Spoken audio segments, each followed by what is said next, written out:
I'm Mr. Midnight Hollow, your terrifying host, and you're about to witness the brutal truth behind the Veldon family curse in today's episode. Tonight, I've got the complete story of how 17 students were slaughtered by a pack of werewolves, the desperate hunt by police armed with silver bullets, and the terrifying discovery that some monsters are born from rage and revenge. If you're already part of our community, your support means the world to us. Each like, comment, and share helps uncover more stories like this. Or subscribe to see what rises from the depths of darkness and unfolds before you. Now, let's begin. I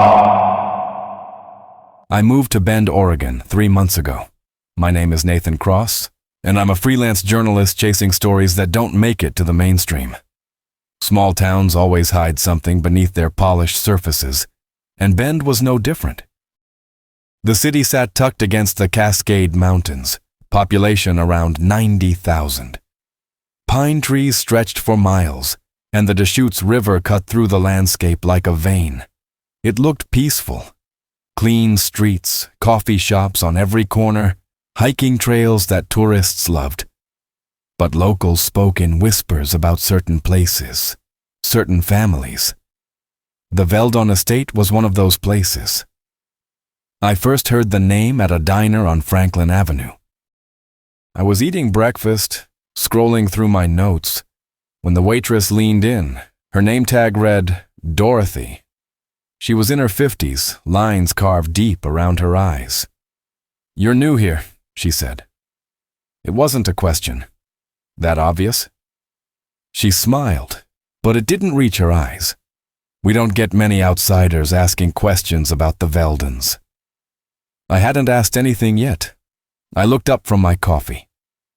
"What makes you think I'm interested in them?" Dorothy glanced toward the kitchen, then back at me. "Because everyone who comes here looking for a story ends up at that house eventually. Just be careful." She walked away before I could press further. The Veldon estate sat 5 miles north of town, perched on a hill surrounded by dense forest. The property stretched across 40 acres, isolated and imposing. A wrought iron gate marked the entrance, rusted but still functional. Beyond it, a long driveway disappeared into the trees. I drove past it twice that first week, never stopped. Just studied it from the road. The house itself was a Gothic revival structure, all dark stone and sharp angles. 3 stories, with a tower on the eastern side that looked like something from another century. Windows reflected nothing but black, even in daylight. No cars in the driveway, no signs of life. But someone lived there. Everyone in town knew it. Evelyn and Reese Veldon, and their son, Callum. I started digging into public records. Property taxes, historical documents, anything I could find. The Veldons had owned that land for over a century. The family tree was sparse. No relatives listed outside of the immediate household. No social media presence. No photographs in the local newspaper archives. They existed, but barely. I asked around. Most people clammed up when I mentioned the name. A few offered vague warnings. They keep to themselves. Best to leave them alone. That family's been strange since before I was born. One older man at the hardware store gave me something concrete. His name was Earl, and he'd lived in Bend his entire life. "My grandfather used to tell stories," Earl said, leaning against the counter. "Said the Veldons weren't right. Said people who crossed them ended up missing, or worse." "What's worse than missing?" Earl's jaw tightened. "Found in pieces." He didn't elaborate, just rang up my purchase and sent me on my way.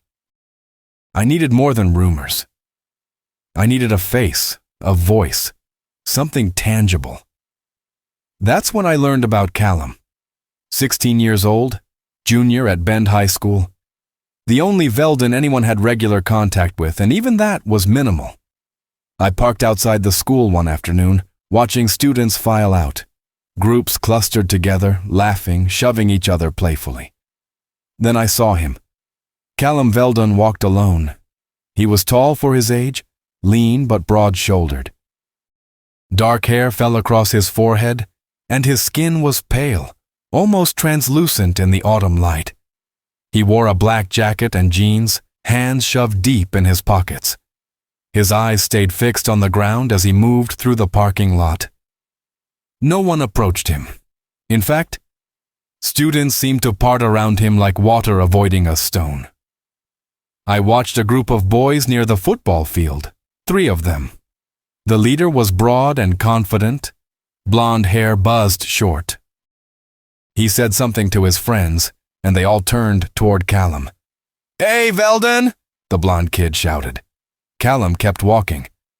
"I'm talking to you, freak!" Callum stopped. He didn't turn around, just stood there, shoulders tense.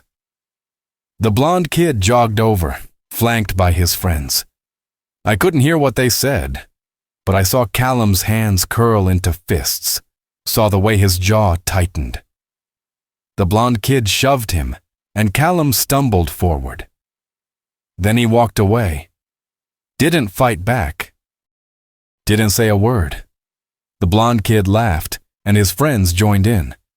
I made a note of the interaction. Later, I learned the blonde kid's name was Wesley Crane, son of Sheriff Crane, star linebacker. Untouchable in this town. Over the next 2 weeks, I observed more of the same. Callum was a target, constant, relentless. Students tripped him in hallways, knocked books out of his hands, whispered insults as he passed. Teachers either didn't notice or didn't care. I tried to approach him once, outside the school library. He saw me coming and turned the other direction. Fast, like he could smell intent. I started asking students about him. Most refused to talk. A few gave me scraps. "He's weird," one girl said. "Doesn't talk to anyone, just stares." "His whole family's cursed," another kid told me. "My mom says they're devil worshippers or something." "I heard they eat animals," a boy added, "like raw." Rumors, speculation, nothing concrete. But the fear was real. I decided to visit the estate, not to knock on the door, just to get a closer look, maybe catch a glimpse of the family. I drove up the hill on a Tuesday evening just before sunset. The gate was closed, but not locked. I pushed it open and walked up the driveway, gravel crunching under my boots. The forest pressed in on both sides, thick and silent. No birds, no wind, just the sound of my footsteps.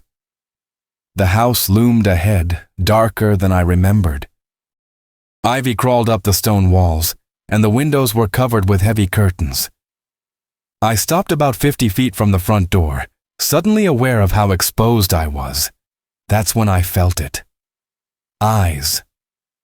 I turned slowly, scanning the tree line. Nothing moved. But the sensation didn't fade. Someone was watching me. I took a step back, then another. My pulse quickened. A curtain on the second floor shifted, just barely. A shadow passed behind it. I left. Back in town, I stopped at the diner again. Dorothy was working the evening shift.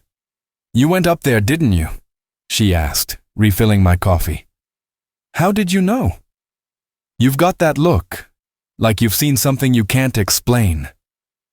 I didn't deny it. She sat down across from me, glancing around to make sure no one was listening. "The Veldons have been here longer than this town, longer than most families can trace back. And every generation, the same stories come up. People disappear near that property. Animals turn up dead, torn apart. And when there's a full moon," she trailed off. "What happens during a full moon?" Dorothy stood up, shaking her head. "Nothing good. Just stay away from them, Mr. Cross. Some stories aren't worth telling." But I couldn't let it go. Not now. The next day, I learned about the prom, Bend High School's annual outdoor event, held at Shevlin Park.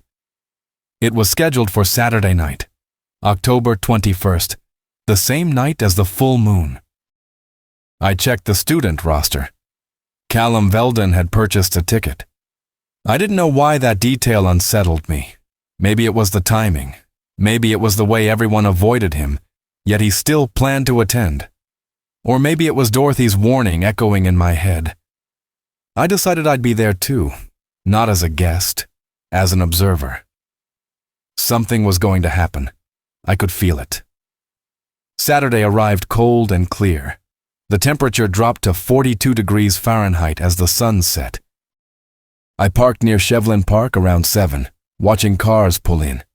Students filed out in suits and dresses, laughing and taking pictures.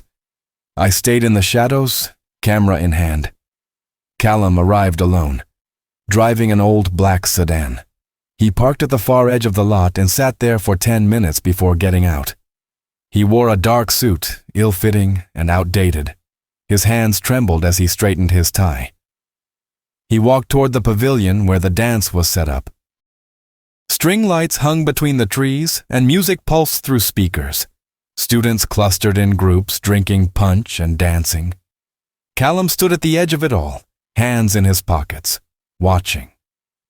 Wesley Crane spotted him almost immediately. I saw the shift in Wesley's expression, the predatory grin. He said something to his friends, Jasper and a girl named Emily, and they moved toward Callum like wolves closing in on prey. I raised my camera, zooming in. Wesley grabbed Callum's shoulder, spinning him around. I couldn't hear the words, but I saw Callum's face. Resignation. Exhaustion. Like he'd been through this 1,000 times before. Then Wesley shoved him. Callum stumbled backward, crashing into a table. Cups spilled. Students turned to look. Laughter rippled through the crowd. Wesley pulled something from behind his back. A bucket, filled with water. He dumped it over Callum's head. The crowd erupted. Cheers. Applause. Phones came out, recording. Callum stood there, soaked, water dripping from his hair, his fists clenched at his sides. And then he looked up. The moon hung full and bright above the trees. Callum's eyes changed first. The color drained from them, replaced by something molten and red. His breathing quickened, chest heaving. Wesley was still laughing. Callum's body convulsed. Once, twice. The laughter stopped. His bones cracked. Not metaphorically. I heard it from where I stood, 50 feet away. A wet, snapping sound that made my stomach turn. Students began to scream. I should have left the moment I heard that first bone snap. Every instinct screamed at me to run, to get in my car and drive until Bend was nothing but a memory. But I stayed. Camera raised. Finger on the shutter button. Journalist's curse. We document horror instead of fleeing from it. Callum's transformation wasn't like the movies. There was no dramatic music, no convenient shadows to hide the grotesque details. It happened in full view, under the glow of string lights and a bloated moon. His spine arched backward at an impossible angle. The wet crack of vertebrae realigning echoed across the pavilion. Students nearest to him scrambled away, knocking over chairs and tables. Someone's scream cut through the night, high and panicked. Callum's clothes tore as his body expanded. Muscle and sinew rippled beneath skin that darkened and sprouted coarse black hair. His face elongated, jaw stretching forward into a snout filled with teeth that gleamed like knives. His hands, still human seconds ago, twisted into clawed appendages that scraped against the concrete. The entire transformation took maybe 30 seconds. Felt like hours. When it finished, the thing that had been Callum Veldon stood 7 feet tall. Its eyes burned red in the darkness, fixed on Wesley Crane. Wesley had backed up against the punch table, face drained of color. His mouth opened and closed, but no sound came out. The creature moved, fast, faster than anything that size should move. It crossed the distance between them in 2 strides and grabbed Wesley by the throat, lifting him off the ground like he weighed nothing. Wesley's friends scattered. Jasper tripped over his own feet and went down hard. Emily ran toward the parking lot, heels abandoned in the grass. The creature brought Wesley close to its face. I could see its nostrils flaring, could see the way its lips pulled back to reveal rows of teeth. Wesley kicked uselessly at the air, hands clawing at the massive clawed hand wrapped around his neck. Then the creature threw him. Wesley's body sailed through the air and crashed into the pavilion's support beam with a sickening thud. He crumpled to the ground and didn't move. Chaos erupted. Students ran in every direction, some toward the parking lot, others into the surrounding forest. The music still played, some upbeat pop song that felt obscene given what was happening. I backed toward my car, camera still recording. My hand shook so badly I nearly dropped it twice. The creature turned its attention to the fleeing students. It lunged forward and caught a boy in a blue suit, dragging him backward by his leg. The boy screamed, clutching at the grass, fingernails leaving tracks in the dirt. The creature lifted him and slammed him into the ground. Once, twice. The third time, the screaming stopped. I needed to leave. Now. But then I saw movement near the tree line. Two figures emerging from the forest, a woman and a man, both tall, both dressed in dark clothing. They moved with the same predatory grace as the creature in the pavilion. Evelyn and Reese Veldon. I zoomed in with my camera. Evelyn's face was sharp and angular, her dark hair pulled back in a tight bun. Reese had broad shoulders and a beard streaked with gray. They stood at the edge of the clearing, watching, not helping, not stopping their son, just watching. Evelyn's lips moved. She was saying something to Reese, but I couldn't hear it over the screams and the music. Reese nodded, then tilted his head back toward the moon. His body began to change. So did Evelyn's. I stopped recording. My brain couldn't process what I was seeing, couldn't reconcile the impossible reality unfolding in front of me. 3 werewolves, a family of them. I ran. My car was parked 100 yards away, tucked behind a cluster of trees. I sprinted through the darkness, branches whipping at my face, lungs burning. Behind me, the screams intensified. Wet tearing sounds, growls that rattled in my chest. I reached my car and fumbled with the keys, dropped them, picked them up, hands shaking so badly I could barely grip the fob. The engine roared to life, and I threw the car into reverse. Tires spun on gravel as I backed out of the space and slammed the gear shift into drive. I didn't look back, didn't check the rearview mirror, just drove. The road back to town was empty, dark. My headlights cut through the night, illuminating nothing but trees and yellow lines. I gripped the steering wheel so hard my knuckles ached. My phone buzzed in the cup holder. I ignored it. It buzzed again and again. At a stoplight, I grabbed it. 12 missed calls. 23 text messages. All from numbers I didn't recognize. I opened one message. Did you see it? Another. What the hell was that thing? Another. People are dead. Oh God, people are dead. The light turned green. I drove. I didn't go back to my rental. Instead, I drove to the sheriff's office on the east side of town. The building was small, brick, with 2 patrol cars parked out front. Lights blazed from every window. Inside, it was chaos. Dispatch was on the phone, voice tight and rapid. 2 deputies stood near the desk, arguing in hushed tones. A woman sat in one of the plastic chairs against the wall, sobbing into her hands. Sheriff Crane pushed through the door marked "Private," his face a mask of barely controlled fury. He was a big man, mid-50s, with a military bearing and gray hair cropped close to his scalp. He saw me and froze. "Who the hell are you?" "Nathan Cross. I'm a journalist. I was at the park tonight." His expression darkened. "Get out." "Sheriff, I don't care what you saw.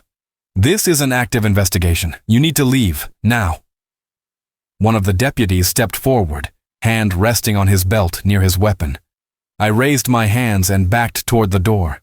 I have footage, I said, on my camera of what happened. Crane's jaw tightened. He looked at the deputy, then back at me. Wait in the lobby. I sat in one of the plastic chairs and pulled out my camera. My hands were still shaking. I scrolled through the footage, frame by frame. The transformation, the attack, the other Veldens emerging from the forest. It was all there, undeniable. Crane returned 20 minutes later, a mug of coffee in his hand. He gestured for me to follow him into his office. The room was small and cluttered. Files stacked on the desk, a corkboard covered in maps and photographs on the wall behind him. He sat down heavily and pointed to the chair across from him. Show me. I handed him the camera. He watched in silence, face illuminated by the small screen. His jaw clenched tighter with each passing second. When the footage ended, he set the camera down on the desk and leaned back in his chair. That's my son, he said quietly. Wesley. In the hospital right now with a fractured skull and 3 broken ribs. I'm sorry. Sorry doesn't cut it, Mr. Cross. His voice was flat, emotionless. 17 students are dead. Another 9 are injured. And you're telling me this was done by... What? A werewolf? 3 werewolves. The Veldens. Crane rubbed his face with both hands. Jesus Christ. You don't seem surprised. He looked at me, eyes bloodshot. I've lived in this town my entire life. Heard the stories. My father heard them, his father before that. But stories are just stories until they're not. What are you going to do? My job. He stood up and grabbed his jacket from the back of the chair. I'm going up to that estate, bringing them in for questioning. You can't. Watch me. Sheriff, they'll kill you. Crane's hand moved to the gun on his hip. Let them try. He left the office and I heard him barking orders to his deputies. Within minutes, 3 patrol cars pulled out of the lot, sirens wailing. I grabbed my camera and followed. The drive to the Velden estate took 8 minutes. By the time I arrived, the patrol cars were already parked at the gate, lights flashing red and blue against the trees. Crane stood at the front, flashlight in one hand, radio in the other. 2 deputies flanked him, weapons drawn. I parked down the road and approached on foot, staying in the shadows. Crane pushed the gate open and started up the driveway. The deputies followed, beams from their flashlights cutting through the darkness. The house loomed ahead, silent and still. No lights in the windows, no movement. Crane reached the front door and pounded on it with his fist. Evelyn Velden, Reese Velden, this is Sheriff Crane. Open the door. Nothing. He pounded again, harder this time. I have a warrant for your arrest. Open this door or we're coming in. Still nothing. One of the deputies tried the handle, locked. Crane stepped back and nodded to the other deputy, who raised his boot and kicked the door just below the handle. The wood splintered, and the door swung inward. They entered the house, flashlights sweeping the interior. I crept closer, staying low. From where I stood, I could see through the open doorway into a large foyer. A chandelier hung from the ceiling, covered in dust. A grand staircase curved upward into darkness. Clear, one deputy called out. They moved deeper into the house. I heard their footsteps echoing on the wooden floors, heard doors opening and closing. 5 minutes passed, then 10. One of the deputies emerged, face pale. He walked quickly to his patrol car and grabbed the radio. We need backup, he said, voice shaking. And the coroner. Crane came out next, jaw set. He walked down the driveway and stopped at the gate, staring back at the house. I approached him. What did you find? He didn't answer right away. Just stood there, fists clenched at his sides. They're gone. he finally said. The whole family. Just gone. What about the bodies? Crane looked at me, and I saw something in his eyes I hadn't seen before. Fear. There were no bodies, Mr. Cross. But there was blood. Everywhere. The next 72 hours turned Bend into a war zone. News crews arrived from Portland, Seattle, even as far as San Francisco. Satellite trucks lined the streets around the sheriff's office. Reporters shoved microphones in the faces of anyone who would talk. The mayor held a press conference, his voice cracking as he read from a prepared statement about a tragic incident and an ongoing investigation. No one mentioned werewolves.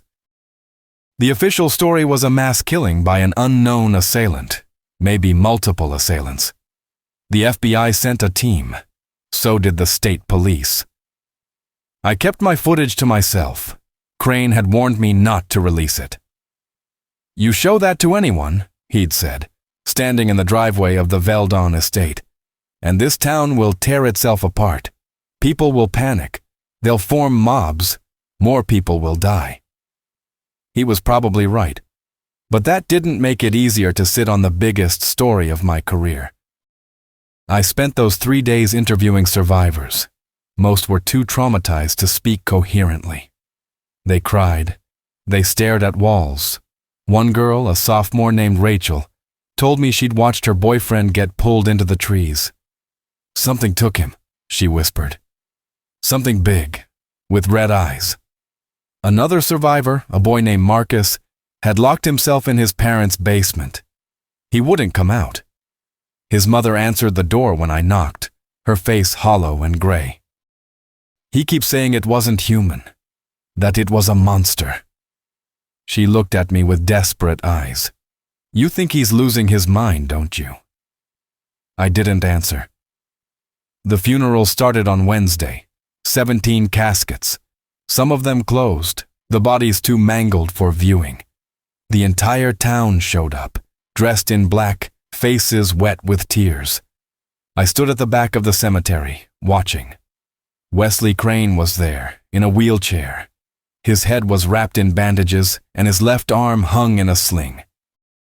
His father stood beside him, hand on his shoulder. Wesley stared straight ahead, unblinking. Whatever he'd seen that night had broken something inside him. I tried to approach Sheriff Crane after the service, but he turned away. One of his deputies stepped between us. "Sheriff's not taking questions," the deputy said. I went back to my rental and reviewed the footage again, frame by frame, looking for details I might have missed. The transformation was clear, undeniable. Callum's body had twisted and reshaped itself into something monstrous. And his parents had done the same. But where were they now? The estate had been searched top to bottom. Every room, every closet, every inch of the 40-acre property. No sign of the Veldons. No evidence of where they'd gone. It was like they'd vanished into the night. On Thursday, I drove back to the park. Yellow police tape cordoned off the pavilion, fluttering in the cold wind. The string lights had been taken down, but dark stains covered the concrete. Blood. Gallons of it. I walked the perimeter, hands shoved in my jacket pockets. The trees surrounding the park were dense, branches tangled together to form a canopy that blocked out most of the sunlight. Perfect cover for predators. I found claw marks on one of the tree trunks. 4 deep gouges, spaced about 6 inches apart. Too high for a bear. Too deliberate. Something had climbed this tree, or sharpened its claws on it. I took photographs, then continued deeper into the woods. The ground was soft, covered in pine needles and fallen leaves. I found tracks, large paw prints, each one the size of my hand. They led north, away from the park. I followed them for half a mile before they disappeared near a creek. The water ran fast and cold, cutting through the forest floor. On the other side, I found more tracks, and something else, torn fabric, blue, stained with blood. The boy in the blue suit. I crouched down and examined the fabric. It was shredded, like it had been ripped apart by something with claws. I put it in a plastic bag and kept moving. The tracks led to a clearing about 2 miles from the park. The trees opened up to reveal a circle of bare earth, maybe 50 feet across. In the center was a pile of bones. I approached slowly, every instinct screaming at me to turn back. The bones were picked clean, ribs, femurs, skulls. Human and animal mixed together. Some looked old, yellowed and weathered. Others were fresh, still slick with marrow. I counted at least 6 skulls, maybe more buried underneath. This wasn't just a feeding ground. It was a dumping site. A place where the Veldons had been bringing their kills for years. Maybe decades. I took more photographs, then backed away. My hands were shaking again, and my heart hammered against my ribs. A branch snapped behind me. I spun around, camera raised like a weapon. Nothing. Just trees and shadows. But I felt it again. Eyes, watching. I ran. Didn't stop until I reached my car, lungs burning and legs trembling. I threw myself into the driver's seat and locked the doors, scanning the tree line. Nothing moved, but I knew something was out there. I drove back to town, checking the rearview mirror every few seconds. The road was empty, no cars, no movement. But I couldn't shake the feeling that I was being followed. I went straight to the sheriff's office. Crane was in his office, door closed. I knocked, and he didn't answer. I knocked again, harder. "Sheriff, I found something. You need to see this." The door opened. Crane looked worse than he had at the funeral. His eyes were bloodshot, and his uniform was wrinkled. He smelled like coffee and exhaustion. "What is it, Cross?" "I found their feeding ground. In the forest north of the park. There are bodies. Dozens of them." His expression didn't change. "Where?" I gave him the coordinates from my GPS. He wrote them down, then grabbed his jacket.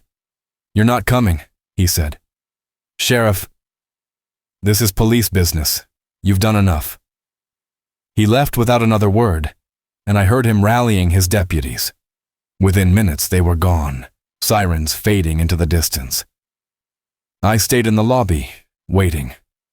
2 hours later, Crane returned. His face was ashen, and he wouldn't meet my eyes. "You were right," he said quietly. "We found the site." Counting the remains now, could be as many as 20 victims. 20? Some of them have been there for years. We're running dental records trying to identify them. He sat down heavily in one of the plastic chairs. "This has been going on for a long time, Mr. Cross, and we never knew." "What are you going to do?" Crane looked at me, and I saw the weight of it crushing him. "I don't know. How do you hunt something like this? How do you stop it?" "Silver bullets," I said, half joking. He didn't laugh. "You think that actually works?" "I have no idea." We sat in silence for a moment. Then Crane's radio crackled to life. "Sheriff, we've got a situation at the hospital." Crane grabbed the radio. "What kind of situation?" "It's Wesley. He's asking for you. Says he needs to talk. Says it's urgent." Crane stood up, and I followed him out to his patrol car. He didn't tell me to stay behind this time. The hospital was a 10-minute drive. We took it in 5. Wesley was in a private room on the 3rd floor. A deputy stood outside the door, arms crossed. He nodded to Crane as we approached. Inside, Wesley sat propped up in bed, bandages still wrapped around his head. His eyes were wide, pupils dilated. He looked at his father, then at me. "Who's he?" Wesley asked, voice hoarse. "A journalist. He was at the park that night." Wesley's hands gripped the sheets. Then he saw it. He saw what I saw. Crane pulled a chair close to the bed and sat down. Wesley, what do you remember? Everything. Wesley's voice cracked. I remember everything, Dad. The way Callum's bones broke. The way his face changed. He wasn't human anymore. He was something else. Do you know where they went? The Veldens? Wesley shook his head. But they're not done. That's what I wanted to tell you. They're not done. What do you mean? Before Callum threw me, he said something. His voice was different, deeper, but I heard it. Wesley's eyes filled with tears. He said, "This is just the beginning." Crane leaned back in his chair, face pale. I felt cold dread settle in my stomach. "There's something else," Wesley continued. "When I was on the ground, bleeding, I saw the other two, his parents. They were watching, and they were smiling." Smiling? Like they were proud of him, like he'd done something they wanted. Wesley looked at his father, desperation in his eyes. "Dad, they're going to do it again. I know they are. And next time, more people are going to die." Crane stood up and walked to the window, staring out at the city below. The sun was setting, painting the sky in shades of orange and red. "There's a full moon in 3 weeks," he said quietly. I felt my blood run cold. "We need to find them before then," Crane continued. "Whatever it takes. We find them, and we end this." He turned to look at me. "You still have that footage?" I nodded. "Good, because we're going to need it." Outside the hospital, the sky darkened. Somewhere in the forest, the Veldons were waiting, and in 3 weeks, the moon would be full again. Crane assembled a task force the next morning. 8 deputies, 4 state troopers, and 2 FBI agents who'd stayed behind when the rest of their team returned to Portland. They gathered in the conference room at the sheriff's office, faces grim. I sat in the corner with my laptop, footage queued up and ready. Crane stood at the front of the room, arms crossed. "What you're about to see is going to challenge everything you think you know. Some of you won't believe it. That's fine. But the evidence doesn't lie." He nodded to me, and I hit play. The room fell silent as the footage rolled. I watched their faces instead of the screen, saw the disbelief turn to horror, saw jaws drop and hands grip armrests. One of the state troopers stood up and walked out halfway through. He came back 5 minutes later, face pale. When it ended, nobody spoke. One of the FBI agents, a woman named Torres, broke the silence. "That's not possible." "And yet there it is," Crane said. "It has to be doctored, CGI or something." "It's not."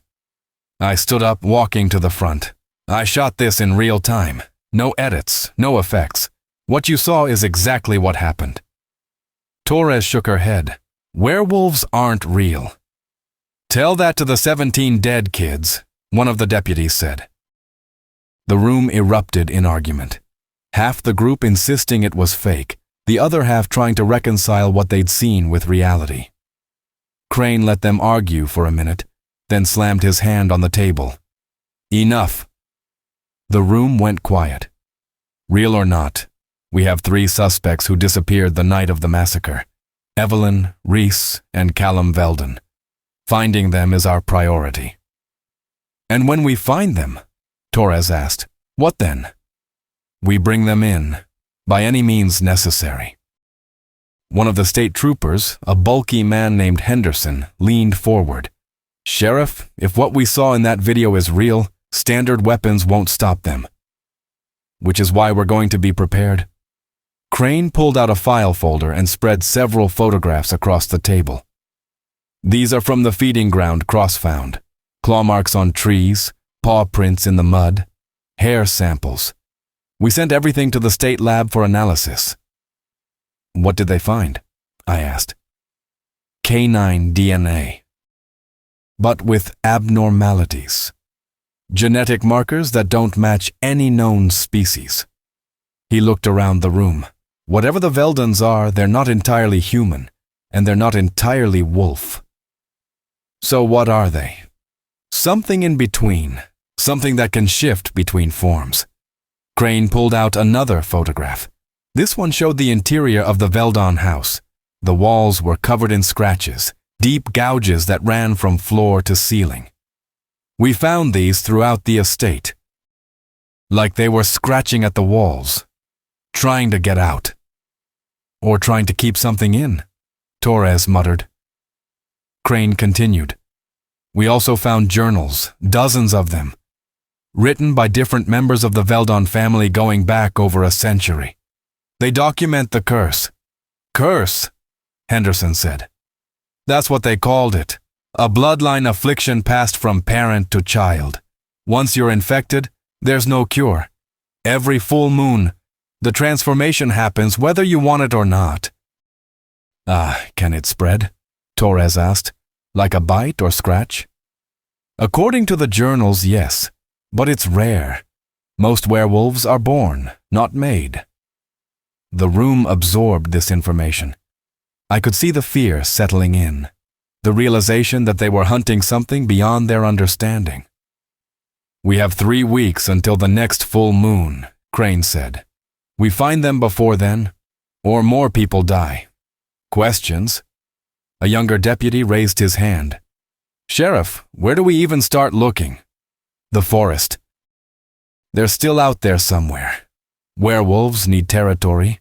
They need hunting grounds. And based on the feeding site, they've been using that forest for years. It's over 300 square miles, Henderson said. Could take months to search it all. Then we start with the areas closest to town, set up patrols, motion cameras. Anything that moves, we track it. Torres stood up. I'll need to brief my superiors. This is beyond local jurisdiction. You tell them whatever you want, Crane said. But if the feds come in and turn this into a media circus, the Veldons will disappear for good. They've stayed hidden this long because people didn't believe. The moment that changes, they'll run. Torres considered this, then nodded. I'll keep it quiet, for now. The meeting broke up, and the task force dispersed. Crane pulled me aside as everyone filed out. I need you to do something for me, he said. Name it. Talk to the survivors again. Get their stories on record, every detail they remember. If the Veldons come back, we need to know their patterns, how they hunt, how they kill. You think they'll come back? I know they will. This is their home. And they're not going to leave it without a fight. I spent the next week interviewing every survivor I could find. Most were still traumatized, but a few were willing to talk. Rachel, the girl who'd lost her boyfriend, told me about the sounds. It wasn't like a dog or a wolf. It was deeper, like something growling from the bottom of a well. And the smell? She shuddered, like rotting meat and wet fur. Marcus, the boy who'd hidden in his basement, described the eyes. Red, not like reflecting light, like they were glowing from inside. And when it looked at you, you just knew. You knew you were going to die. Another survivor, a girl named Heather, remembered the speed. It moved so fast.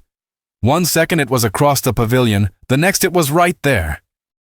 My friend tried to run, and it caught her in 3 steps, just snapped her neck and dropped her.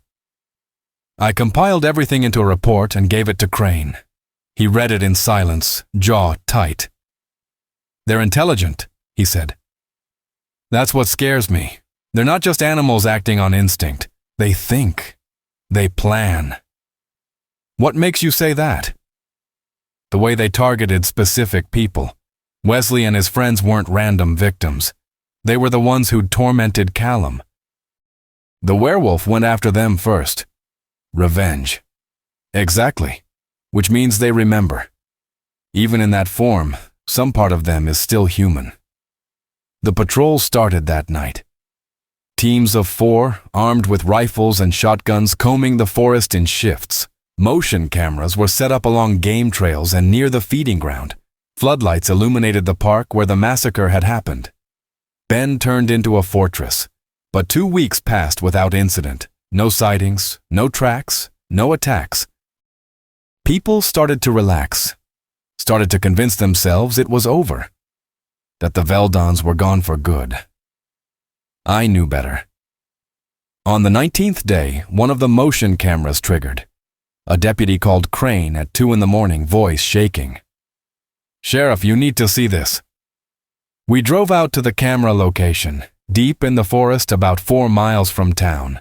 The deputy met us there with a laptop, the footage already queued up. "It came through at 1:47, the deputy said. Walked right past the camera. He hit play. The video was grainy, shot in infrared. Trees appeared as white columns against a black background. For the first few seconds, nothing moved.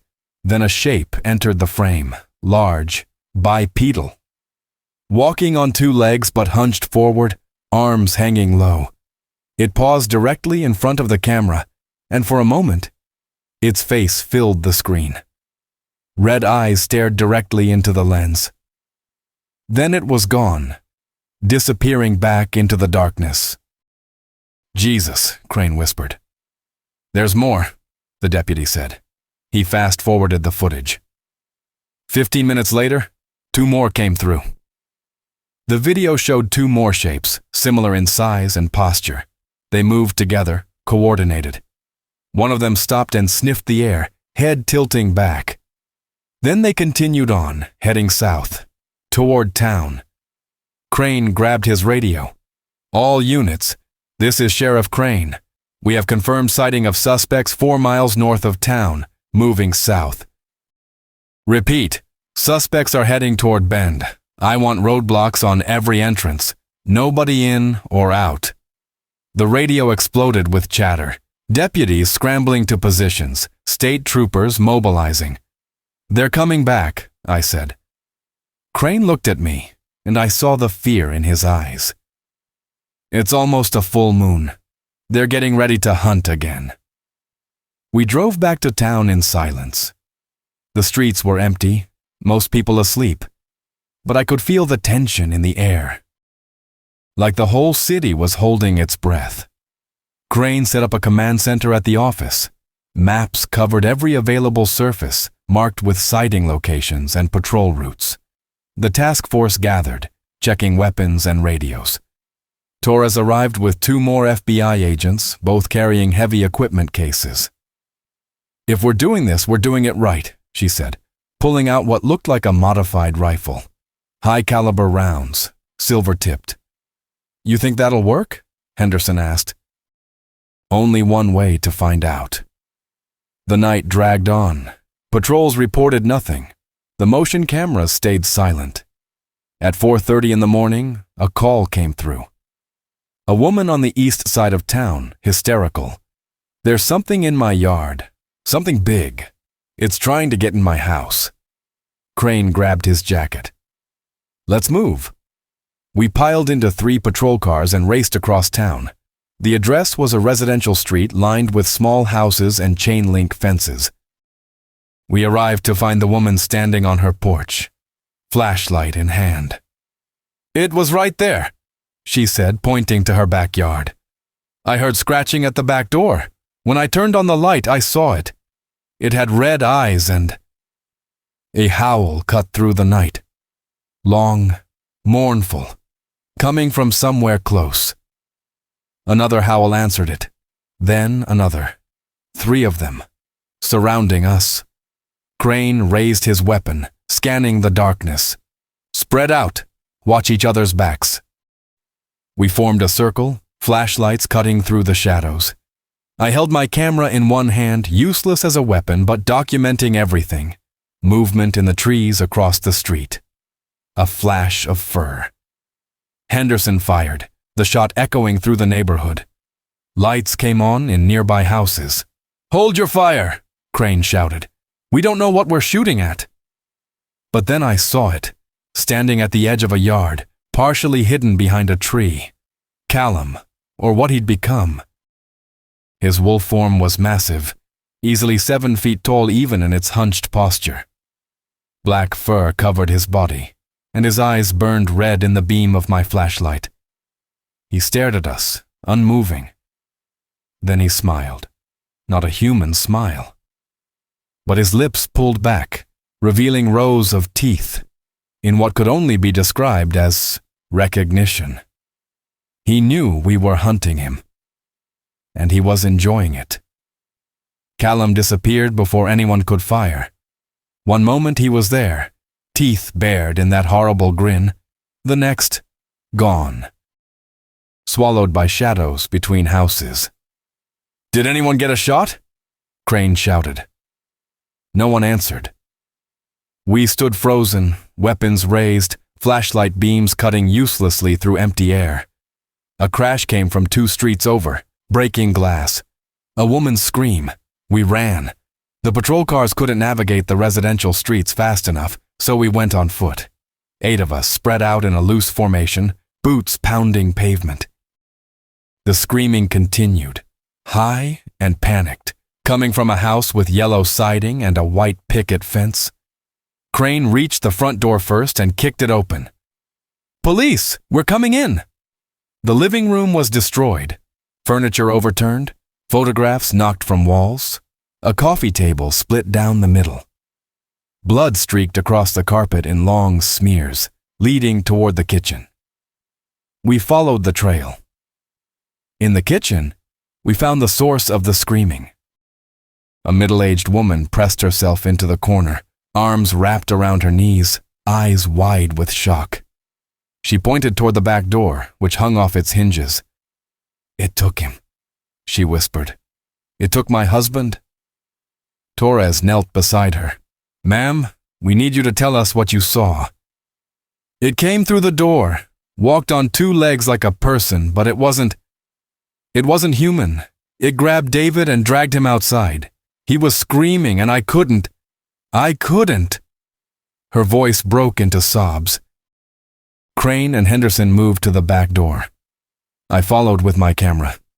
Outside, the backyard stretched into darkness, a wooden fence marking the property line. Beyond that, forest. Drag marks led from the door to the fence, deep gouges in the grass, dark with blood. "Over here," Henderson called. He stood near the fence, flashlight pointed down. A section of the wooden boards had been torn away, splinters scattered across the ground. Beyond it, a trail of blood disappeared into the trees. Crane keyed his radio. "All units, suspect has taken a hostage. Male, approximately 50 years old. Last seen heading into the forest on the east side, Maple Street area. We are in pursuit." We climbed through the broken fence and entered the forest. The temperature dropped immediately, cold air biting through my jacket. Trees pressed close on all sides, branches forming a canopy that blocked out the moon. The blood trail was easy to follow at first. Dark splatters on leaves smeared across tree bark, but 50 yards in, it stopped. "Where'd it go?" one of the deputies asked. Crane scanned the area with his flashlight. "Spread out. Stay within sight of each other. If you see anything, call it out." We moved deeper into the forest, formation breaking apart as we navigated around trees and undergrowth. My heart hammered in my chest, every shadow suddenly threatening. I kept the camera rolling, though my hands shook so badly the footage would be unusable. A twig snapped to my left. I spun, flashlight raised. Nothing, just trees and darkness. Then I heard it, breathing, heavy and wet, coming from somewhere above. I angled my flashlight up. 2 red eyes stared down at me from a branch 20 feet overhead. The creature dropped. I threw myself backward, hitting the ground hard. The werewolf landed where I'd been standing, claws gouging deep furrows in the earth. It turned toward me, lips pulling back in a snarl. "Contact!" I screamed. "I have contact!" Gunfire erupted. Muzzle flashes lit up the forest as deputies and troopers opened fire. Bullets tore through trees, kicking up dirt and bark. The werewolf moved, impossibly fast, zigzagging between the shooters. It grabbed Henderson by the throat and lifted him off the ground. Henderson fired his shotgun point blank into the creature's chest. The blast knocked it backward, and Henderson fell, gasping for air. The werewolf recovered in seconds. The wound in its chest was already closing, muscle and fur knitting back together. It lunged forward and swung one massive arm, catching a deputy across the chest. The man flew backward and crashed into a tree with a sickening crack. "Silver rounds!" Torres shouted. "Use the silver rounds!" She raised her modified rifle and fired. The bullet struck the werewolf in the shoulder, and this time it screamed. Not a howl. A scream. High and pained and almost human. Black blood sprayed from the wound. The creature clutched its shoulder and staggered backward. "It works!" Torres fired again, this shot hitting the werewolf in the leg. It went down, claws tearing at the ground as it tried to crawl away. The other shooters switched to silver-tipped rounds, the distinctive crack of modified ammunition filling the air. 3 more hits. 4. The werewolf's movement slowed. Its breathing labored. Then 2 more shapes burst from the trees. Evelyn and Reese. They moved like shadows, covering the distance between us in seconds. Evelyn crashed into Torres, sending the rifle flying. Reese went for Crane, claws extended. Crane fired his sidearm, but Reese batted it away. The gun spun off into the darkness. Reese grabbed Crane by the jacket and slammed him against a tree. I scrambled to my feet, looking for a weapon, anything. My hand closed around a fallen branch, thick and heavy. Not much, but better than nothing. Evelyn had Torres pinned to the ground, claws pressed against the agent's throat. Torres struggled, but the werewolf was too strong. I swung the branch with everything I had. It connected with the side of Evelyn's head with a satisfying crack. She released Torres and turned on me, eyes blazing. I swung again. She caught the branch mid-swing and ripped it from my hands. Then her clawed hand wrapped around my throat, lifting me into the air. I couldn't breathe. Black spots danced across my vision. I clawed at her arm uselessly. A gunshot, then another. Evelyn dropped me and spun around. Henderson stood 20 feet away, blood streaming down his face, silver-loaded shotgun raised. He fired again. The shot caught Evelyn in the chest, and she staggered backward, howling in pain. Reese released Crane and moved toward Henderson, but Crane grabbed him from behind, wrapping his arms around the werewolf's neck in a chokehold. "Shoot him!" Crane shouted. Henderson hesitated. The angle was wrong. Any shot could hit Crane. Reese solved the problem by driving his elbow backward into Crane's ribs. Crane's grip loosened, and Reese threw him off. The sheriff hit the ground hard and didn't move. Henderson fired. The shot went wide, missing Reese by inches. Reese closed the distance and grabbed the shotgun, ripping it from Henderson's hands. Then he drove his claws into Henderson's stomach and lifted him into the air. Henderson screamed. Blood poured from the wound, soaking his uniform. Torres had recovered her rifle. She fired from the ground, 3 quick shots. All 3 hit Reese center mass. He dropped Henderson and stumbled backward, black blood spraying from the wounds. Callum, wounded but still mobile, limped toward his parents. The 3 werewolves formed a triangle, backs to each other, facing outward. Blood dripped from their injuries, but they weren't retreating. Torres got to her feet, rifle aimed. 2 deputies emerged from the trees, both armed with silver rounds. We had them surrounded. "It's over," Torres said. "Stand down." Callum's head tilted back and he howled, long and mournful. A signal. More howls answered from the forest. Distant, but getting closer. "There's more of them," one of the deputies whispered. "Fall back," Crane groaned, pulling himself to his feet. Blood ran from a cut on his forehead. "Everyone fall back, now." We retreated, half dragging Henderson and the injured deputy. The three Veldons didn't pursue, just watched us go, red eyes glowing in the darkness. By the time we reached the edge of the forest, 5 more werewolves had emerged from the trees. They stood beside the Veldons, a pack of 8, all watching us with that same terrible intelligence. We'd wounded them, but we hadn't won. Back at the sheriff's office, the wounded were rushed to the hospital. Henderson was in critical condition, the claw wounds having punctured his intestines. The deputy who'd been thrown into the tree had a fractured spine. Crane had 3 broken ribs and a concussion. Torres and I were the only ones who'd escaped relatively unscathed. She had bruises around her throat. I had the same, along with a gash on my forearm where I'd hit the ground. We sat in the conference room, silent. The rest of the task force had scattered to different positions around town, setting up a perimeter. "There are 8 of them," Torres finally said. "At least 8. Maybe more." "The journals only mentioned 3 family members," I said. "Where did the others come from?" "Bites, scratches, the curse spreads." She rubbed her throat, wincing. "If that thing had broken my skin—" She didn't finish the thought.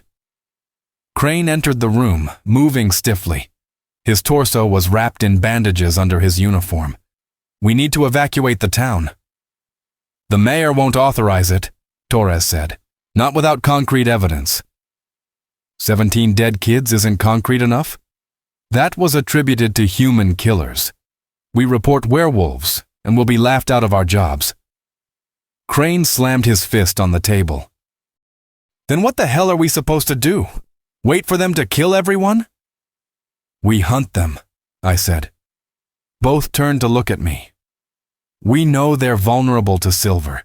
We know where they're hiding, and we know they'll attack again during the full moon." I pulled up the calendar on my laptop. "That's in 4 days. We have 4 days to prepare." "Prepare how?" Torres asked. "We set a trap. Give them something they can't resist." "Like what?" I met Crane's eyes. "Wesley. They came for him once. They'll come for him again." Crane's face darkened. "Absolutely not. I'm not using my son as bait.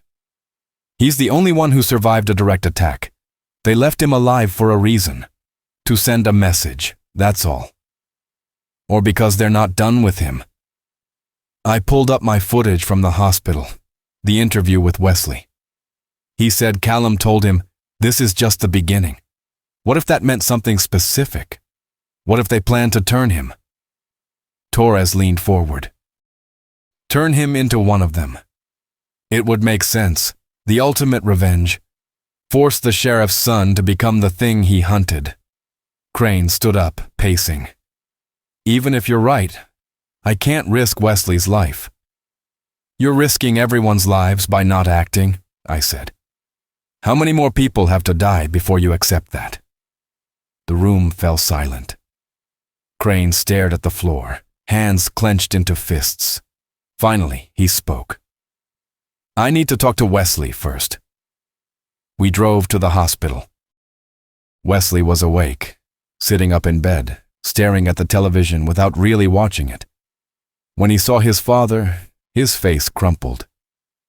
"Dad, I heard what happened. Henderson is alive. Barely." Crane sat down beside the bed.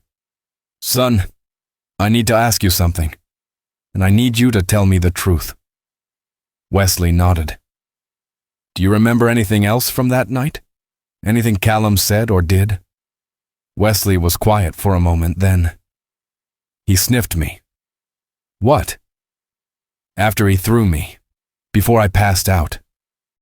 He came back and leaned down close, and he sniffed me, like a dog." Wesley's hands trembled. And then he said something else. I didn't remember it until now, but he said, "Soon." Crane and I exchanged glances. "They're coming for him," I said. "Then we make sure we're ready when they do." The plan was simple in theory, brutal in execution. We would move Wesley to a secure location on the outskirts of town, an abandoned warehouse that had once been a lumber mill. The building was solid concrete and steel, with only 2 entrances we could monitor and defend. We'd surround it with armed officers, motion sensors, and floodlights. When the Veldons came for Wesley, we'd be ready. Wesley agreed without hesitation. "If this ends it," he said, "then I'm in." Crane looked at his son with something between pride and terror. "You don't have to do this." "Yes, I do. Those people died because I was an asshole to Callum. I can't change that. But I can help stop them from killing anyone else." The next 3 days were spent preparing. Torres coordinated with the FBI to bring in additional silver ammunition. The state police provided sharpshooters. Local hunters donated their weapons and expertise. We turned that warehouse into a fortress. I documented everything. Every weapon placement, every defensive position. If this went wrong, someone needed to know what happened. On the night of the full moon, we moved Wesley into position. The warehouse sat 2 miles outside Bend, surrounded by open fields on 3 sides and forest on the 4th. Floodlights illuminated every approach, bright enough to turn night into day within a 100-yard radius. 12 shooters positioned on the roof with clear sight lines, another 20 on the ground, arranged in overlapping fields of fire. Wesley sat in the center of the warehouse floor, in a cage made of steel bars. The cage was reinforced with silver wire we'd hastily woven through the structure. If they tried to grab him, they'd burn their hands on contact. I stayed inside the warehouse with Crane and Torres, positioned behind a makeshift barricade of sandbags and concrete blocks. My camera was mounted on a tripod, recording everything. The moon rose at 8:47, huge and bright, hanging low over the trees like a malevolent eye. We waited. 8:53, nothing. 9:12. Still nothing. 9:30. Crane paced behind the barricade, radio in hand, checking in with each position. Everyone reported the same. No movement, no contacts. "Maybe they're not coming," Torres said. "They're coming," I replied. "They're just making us wait, making us nervous." 9:41. One of the rooftop shooters radioed in. "Movement in the trees. Northwest quadrant. Can't get a clear visual." Every weapon turned toward the forest. Fingers on triggers. Safety's off. The movement stopped. Silence stretched for 5 minutes. 10. Then the floodlights went out. All of them, simultaneously. The warehouse plunged into darkness, lit only by emergency lighting and flashlights. "What the hell?" Crane grabbed his radio. "Generator team, report!" Static. Then a voice, breathless and panicked. "They're here. They cut the power lines and—" A scream. The radio went dead. "Light discipline!" Torres shouted. "Thermal and night vision only." I switched my camera to infrared mode. Through the viewfinder, the world became shades of white and gray. And in those shades, I saw shapes moving. 8 of them. No, more. 12. Maybe 15. They came from every direction at once, moving fast and low through the tall grass. The shooters on the roof opened fire, muzzle flashes strobing in the darkness. Silver rounds tore through the night, and I heard impacts, howls of pain. But they kept coming. One reached the warehouse wall and started climbing. Claws dug into concrete, pulling it up the vertical surface like a spider. A rooftop shooter leaned over and fired down at it. The werewolf fell, crashing to the ground 20 feet below. It got back up.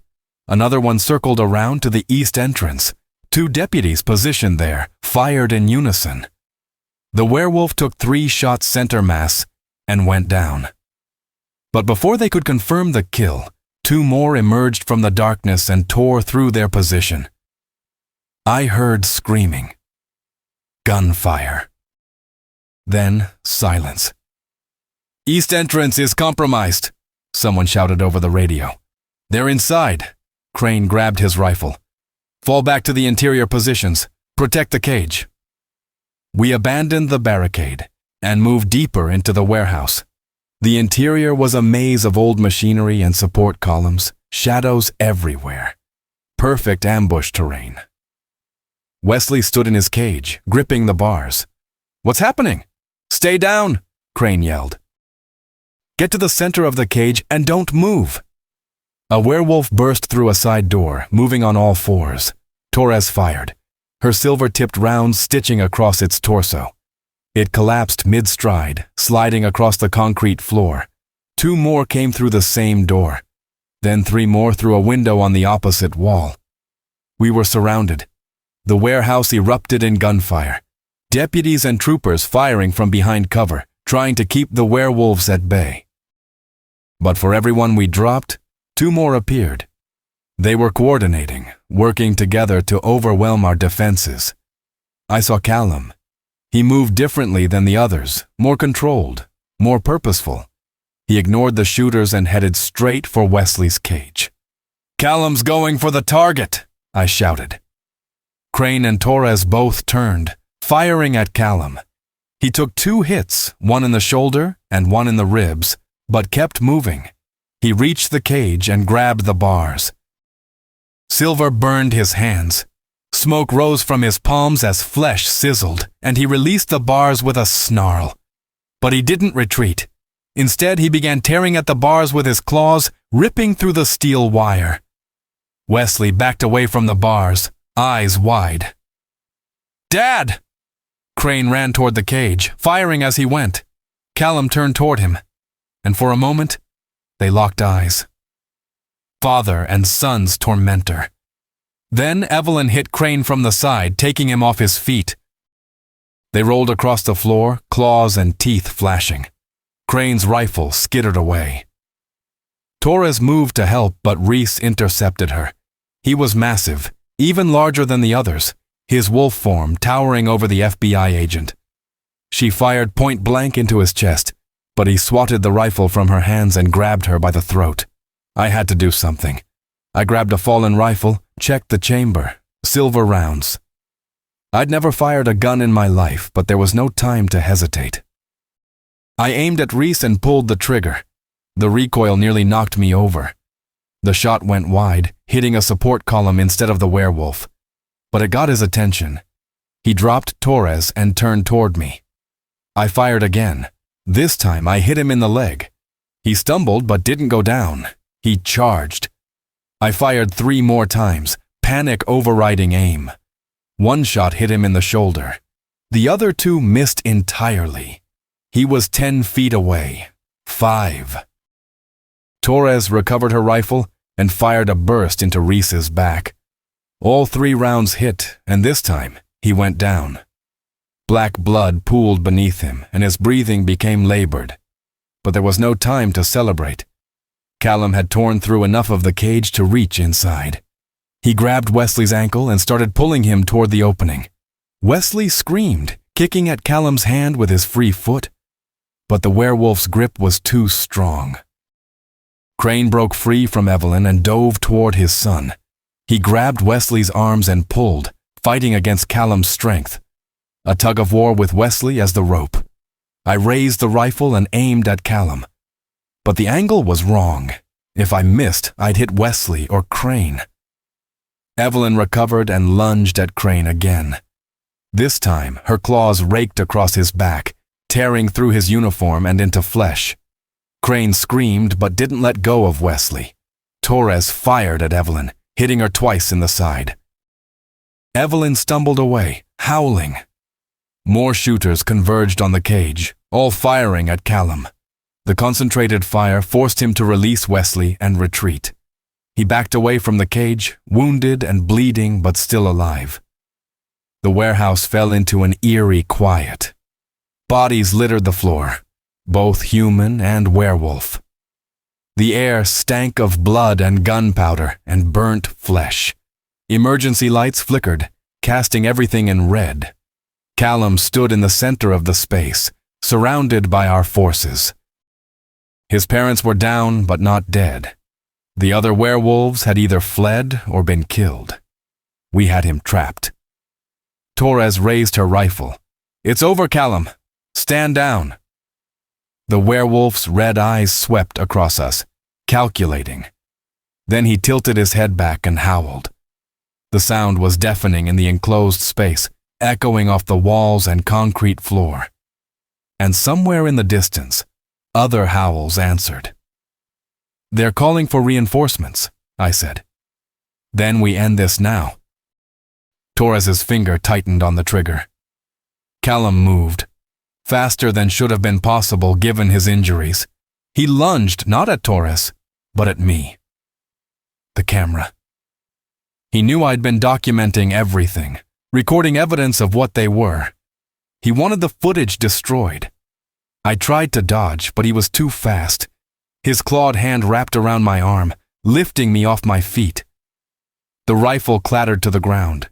He brought me close to his face, and I smelled blood and rot on his breath. His jaw opened, teeth gleaming. Then a single gunshot rang out. Callum's head snapped to the side.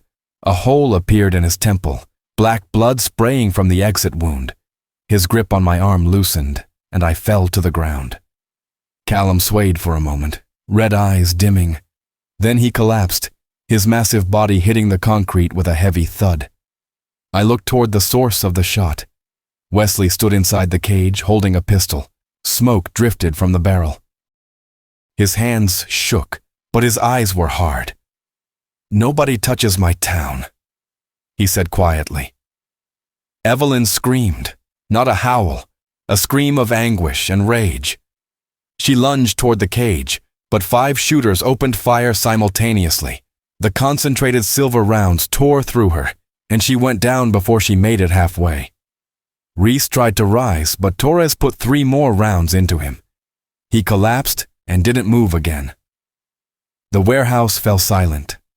It was over. Or so we thought. The cleanup took 3 days. 19 werewolf bodies, including the 3 Velduns. 8 officers dead, 12 wounded. The warehouse was declared a crime scene, cordoned off with federal tape. The official story was a shootout with a domestic terrorist cell. The bodies were cremated before any civilian medical examiners could see them.